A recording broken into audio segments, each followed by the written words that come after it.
Hello, I'm pleased to present an emotion translator, speculative designed with Neurodiverse Dyads.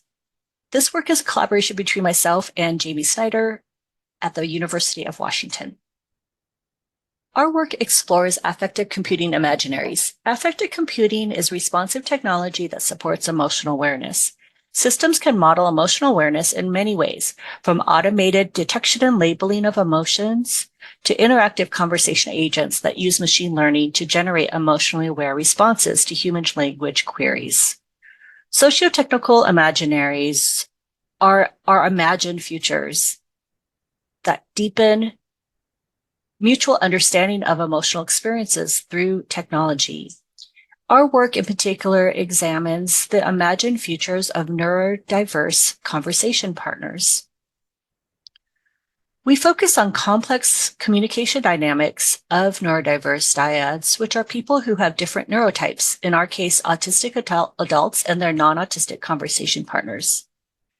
For autistic individuals, navigating social and emotional interactions can be complex, often involving disproportionately high cognitive labor in contrast to neurotypical conversation partners.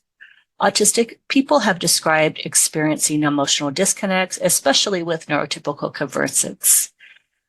Autistic people have expressed in prior work wanting more insight into the emotional experiences of themselves and others to help them navigate interpersonal relationships.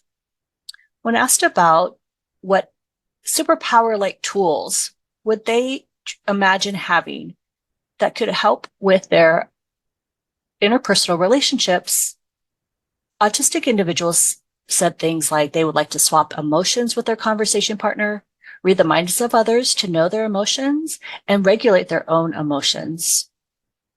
Our work is informed by disability studies and the writing of Allison Kafer, who in their book, Feminist Queer Crip, explored the uses and representations of disability and able-bodiedness and able-mindedness. In discussing designing for an inclusive future, Kafer described how spaces get imagined differently in different futures. Creating accessible futures requires attention to space, both metaphorical and material. We also draw from design practices and exploration such as Dunn and Raby's speculative everything, design, fiction, and social dreaming. They describe cones of possibilities in which a preferable future lies somewhere between the probable and the plausible. This is a stretch, but not a breaking of imaginaries. Importantly, speculative design provides space for extending towards the marginally possible as an exercise in imagining what it could be like if a specific intractables like ableism were solved. We use this framing of speculative design to imagine socio-technical possibilities that are unfettered by a need to maintain a status quo. Our work led us to a provocative question. What if during interpersonal interactions, technology could translate emotions between people like it can translate between languages? Each individual would be able to express themselves according to their unique emotion language, and conversations would be supported by emotionally provocative and meaningful imagery. Our work explored the research question through engagement with a speculative design concept, such as an emotion translator. What do neurodiverse dyads desire to preserve, change, repurpose, and convert?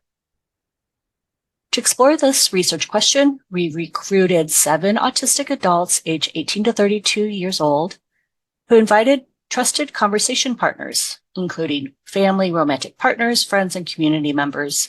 We invited the neurodiverse dyads to be co-designers of a futuristic communication tool. Here I show the manifestation of the speculative design concept that we used for the study. This was a low-fidelity prototype which enabled it to be readily appropriated and modified by participants. The first user interface is the emotion language. This is an asynchronous interface for creating an emotion language comprising 9 personal emojis placed on a matrix. The second interface was a synchronous chat app for a dyad to communicate via text and emojis. This app appeared to translate from one emotion language to another in the form of mapping the pair's emojis. This mapping action was done behind the scenes by a researcher. So we first asked our participants to interact with the emotion grid interface. They were asked to do this independently and to select images that represent the types and range of emotions they experience in daily life. Rather than using common representations of emotions, which are typically facial expressions, which prior work has found can be misinterpreted and does not align with the emotional experiences of autistic people, our team decided to curate images that conveyed social, material, and sensory attributes. We curated these images from two artists, Rukmini Podar and Jacqueline Khalidi. The participants placed their chosen pictographs on this emotional grid that is based on Russell's circumplex model of affect. This model has two dimensions, negative to positive emotional states and lower to higher emotional states. The second step was for the participants to chat online together over a Zoom call with the researcher present, using their emotion language to supplement their written text communication. As they placed emojis, a researcher behind the scenes translated the emotions to the receiver's emotional languages. Thus, we had data comprising the matrices, their chats, and the mapping done by the researchers, the Wizard of Oz researcher. Now I present our findings. Our first finding is that participants had diverse interpretations of the pictographs. The human form images were selected much more than the abstract forms. We found that no two participant emotion grids were alike. The most diverse selection of images within a pair was Alex and his partner, which you see here on the slide. Bob was actually the only participant in our research to select all abstract images. As participants reviewed each other's grids, this generated rich conversations, and they asked questions about why they chose what they chose and how they interpreted the various images. We also found that the appropriation actions taken by the participants revealed their cognitive load they experienced during interpersonal interactions, as they initiate conversations, acknowledge what their partner is saying, and strive to understand and respond to underlying intentions of each other. We observed several types of appropriation actions, including reconfiguring the structure of the emotion grid, real-time design moves, and interpreting emojis, both in literal senses and situated senses. Now, let me talk more about these factors. First, there was a tension between the structured and an elusive emotion taxonomies. Even though we proposed a structured grid, many participants reconfigured the grids. The most common reconfiguration was a linear grid, as shown by Kyle's on the left, and Charlie converted their grid into groupings that were more clustered around negative and lower energy or neutral emotions. Charlie described that they found the grid conflicting. The original grid had structure, which is helpful until it is not. I think abstractly, but I need structure. I need context. I need examples. Emotions are overlapping and always moving and changing. This way, they were able to create more accurate depictions of how they experience emotions. And also, they preferred to create grids that were easier for them to access during their online chat. Another finding was that emotion translation was ambiguous yet enriching. Although some participants were able to recognize the mapping, the translation that was happening in real time, many participants did not pick up on this meaning of mapping in real time.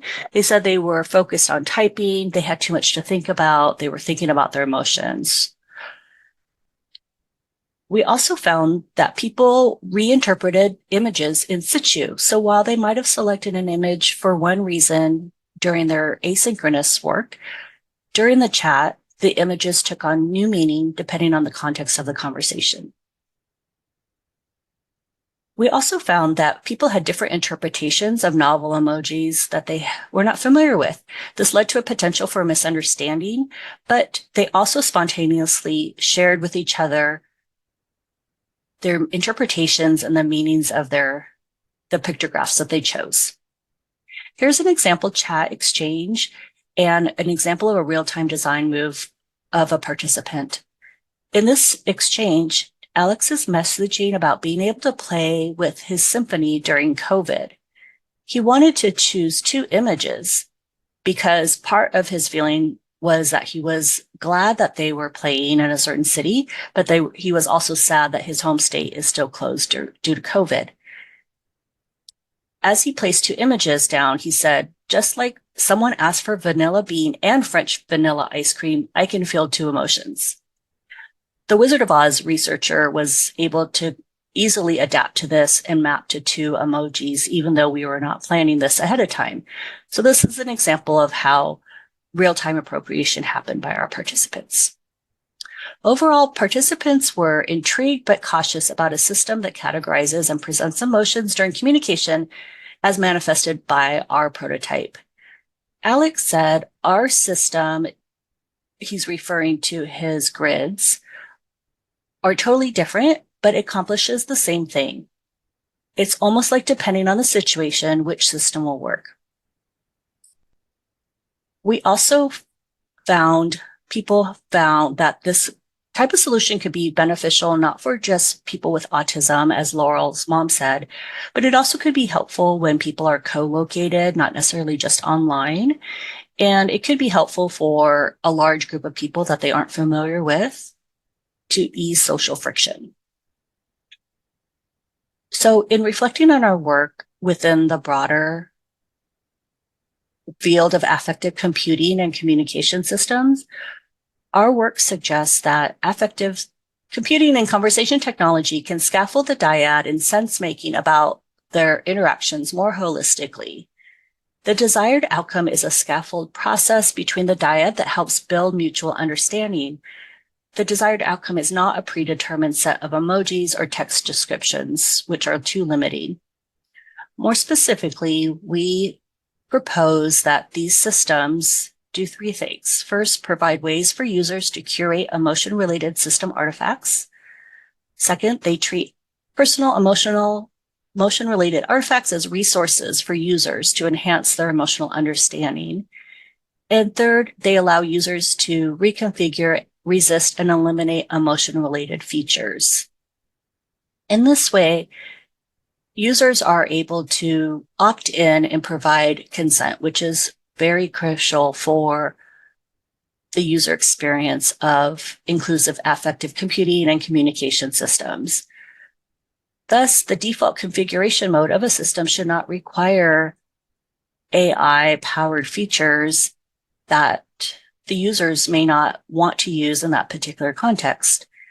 The system should also be transparent about what their system is doing and how their information is being conveyed to their conversation partner and stored.